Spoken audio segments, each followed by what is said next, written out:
Hello all, welcome to our channel. ఈరోజు వీడియోలో super spicy, సింపుల్గా, టేస్టీగా ఉండే చికెన్ కర్రీ చూపించాను. ఇది రైస్లోకి, బగారా రైస్లోకి, చపాతీలోకి, పుల్కాలోకి ఎందులోకైనా పర్ఫెక్ట్గా సెట్ అవుతుంది. తక్కువ ఇంగ్రీడియంట్స్తో చాలా సింపుల్గా చేసుకోవచ్చు. చాలా స్పైసీగా కూడా ఉంటుంది. ఇంకా లేట్ చేయకుండా ఇది తప్పకుండా ట్రై చేయండి మీరు కూడా. దీనికోసం నేను 1/2 kg చికెన్ తీసుకున్నాను. నీట్గా ఉప్పు, పసుపు వేసి కలుపుకున్న తర్వాత ఇందులో 1 స్పూన్ అల్లము వెల్లుల్లి పేస్ట్, అలాగే ఉప్పు, మీ కారానికి సరిపడా కారం పొడి వేసుకోండి. నేను ఒక 2 స్పూన్లు వేసుకున్నాను. అలాగే తగినంత పసుపు వేసుకోండి. ఉప్పు, కారము, అల్లం వెల్లుల్లి పేస్ట్, పసుపు ముక్కలు పట్టేలాగా బాగా కలుపుకోవాలి. ఇలా కలుపుకొని ఇప్పుడు ఇందులో ఒక 2-3 స్పూన్ల వరకు పెరుగు వేసుకోండి. పెరుగు వేసుకోవడం వల్ల కొంచెం కారం తగ్గుతుంది.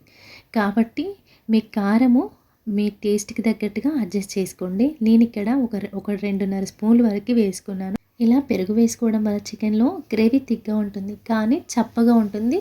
మనం రెగ్యులర్గా వాడే చికెన్లో కారం కంటే కొంచెం ఎక్కువ పడుతుంది పెరుగు ఎక్కువగా వేసుకుంటే. ఇలా పెరుగు, ఉప్పు, కారం, పసుపు, అల్లం వెల్లుల్లి పేస్ట్ అంతా బాగా కలుపుకున్నాం కదా ముక్కలకు పట్టేలాగా. ఫైనల్గా 1 స్పూన్ వరకు ఆయిల్ వేసుకోండి. అలాగే 1 స్పూన్ వరకు గరం మసాలా వేసుకోండి. నేను 1/2 స్పూన్ వేసుకున్నాను. నాది కొంచెం ఎక్కువ స్పైసెస్గా ఉంటుంది కాబట్టి. ఈ గరం మసాలా రెసిపీ నా ఛానల్లో అప్లోడ్ చేశాను. చాలా అరోమేటిక్గా ఉంటుంది. మీకు కావాలంటే లింక్ కామెంట్ సెక్షన్లో ఇస్తాను, తప్పకుండా మీరు చూడండి. ఇప్పుడు ఒక మీడియం సైజు ఉల్లిపాయను, అలాగే పుదీనా గుప్పెడు కొత్తిమీర వేసుకొని మిక్సీ పట్టుకోవాలి. ఇప్పుడు స్టవ్ మీద అడుగు మందంగా ఉన్న గిన్నె పెట్టుకొని 2 టేబుల్ స్పూన్ల వరకు ఆయిల్ వేసుకొని స్పైసెస్ చూపించాను కదా, సాజీరా, లవంగాలు 3, 2 ఇలాచీ, ఇంచు దాల్చిన చెక్క, చిన్న స్టార్ పువ్వు, కొంచెం బగారా పువ్వు. బగారా పువ్వు మంచి ఫ్లేవర్గా ఉంటుందండి, తప్పకుండా వేసుకోండి, చాలా బాగుంటుంది కర్రీలో. మీడియం సైజులో ఉన్న ఉల్లిపాయ, అలాగే 2 నిలువుగా చీరుకున్న 3 పచ్చిమిర్చి వేసుకొని ఫ్రై అయిన తర్వాత ఇప్పుడు ఇందులో నేను పుదీనా వేసుకొని ఫ్రై చేసుకున్నాను. చాలా బాగుంటుంది ఇలా ఆయిల్లో పుదీనా ఫ్రై చేసుకుంటే చికెన్లోకి. ఈ ఉల్లిపాయలు, పుదీనా అంతా ఫ్రై అయిన తర్వాత మనం ముందుగా మిక్సీ పట్టుకున్నాం కదా ఉల్లిపాయ, కొత్తిమీర, పుదీనా, ఆ పేస్ట్ని వేసుకొని ఆయిల్లో బాగా ఫ్రై అవ్వనివ్వాలి.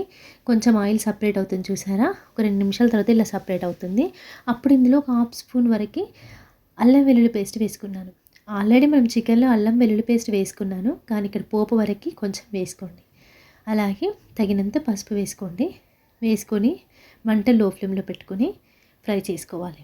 ఇది కొంచెం పచ్చి వాసన పోవాలి, అల్లం వెల్లుల్లి పేస్ట్ అలాగే పసుపు అనేది. ఇప్పుడు ఇందులో నేను ఇది ఆయిల్ సపరేట్ అయిపోతుంది చూసారా ఫ్రై అయిన తర్వాత, మిక్సీ జార్లో ఒక టీ గ్లాస్ వాటర్ వేసుకొని ఇందులో వేసుకొని కలుపుకోవాలి. ఇలా వేసుకోవడం వల్ల మనకి గ్రేవీ మసాలా అంతా ఆ ముక్కలకి పడుతుంది. ఇలా మంట లో ఫ్లేమ్ పెట్టుకొని 2 నిమిషాలు ఉడికిస్తే ఇలా ఆయిల్ సపరేట్ అయిపోతుంది.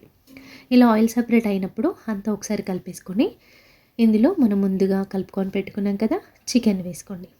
చికెన్ని వేసి చికెన్కి ఈ పోపు మసాలా అంతా పట్టేలాగా బాగా కలుపుకోండి. ఇలా అడుగు నుండి తిప్పుతూ కలుపుకోవాలి. ముక్కలు అన్నీ మనం చికెన్ ఎలా పడితే అలా కలుపుకోవద్దండి. ఇలా అడుగు నుండి కలిపితే మనం ఎక్కువసేపు ఉడికినా కూడా చెదిరిపోకుండా ఉంటాయి. ఇలా పోపు అంతా కలిపేసి మూత పెట్టి మధ్య మధ్యలో ఓపెన్ చేస్తూ కలుపుతూ ఉండండి, లేదంటే అడుగు పడుతుంది. చికెన్లో ఉన్న వాటర్ని బయటకు వచ్చి చికెన్ ఒక 50% అయినా ఉడుకుతుంది. ఇలా ఉడికి ఆయిల్ సపరేట్ అవుతుంది చూడండి. అప్పుడు ఇలా మధ్య మధ్యలో కలుపుతూ ఉండాలి, లేదంటే అడుగు పట్టేస్తుంది. చికెన్లో అన్ని వాటర్ ఎగిరిపోయి ఆయిల్ సపరేట్ అయిన తర్వాత మీ గ్రేవీ కన్సిస్టెన్సీకి తగ్గట్టుగా వాటర్ వేసుకోండి. నేను వాటర్ వేసుకొని మధ్య మధ్యలో కలుపుతూ బాగా ఉడికించుకోవాలి. ఇలా వాటర్ అన్నీ దగ్గర పడి ఆయిల్ సపరేట్ అవుతుంది చూసారా, ఇంతవరకు ఉడికించుకోండి. ఉప్పు, కారం అన్నీ సరి చేసుకోండి. అంతే అండి, సింపుల్గా టేస్టీగా చికెన్ కర్రీ. ఇలా ఒకసారి ట్రై చేయండి. ఇలా ఆయిల్ సపరేట్ అవుతున్నప్పుడు, ముక్క చక్కగా ఉడికినప్పుడు ఫైనల్గా దింపే ముందు కొంచెం పుదీనా వేసుకోండి, కొంచెం కొత్తిమీర కూడా వేసుకోండి. అంతే, సింపుల్గా టేస్టీగా తక్కువ టైంలో బిగినర్స్, బ్యాచిలర్స్ ఎవరైనా సింపుల్గా చేసుకునే చికెన్ కర్రీ రెడీ అయింది. మీకు నచ్చితే లైక్ చేసి మరిన్ని వీడియోస్ కోసం తప్పకుండా సబ్స్క్రైబ్ చేయండి.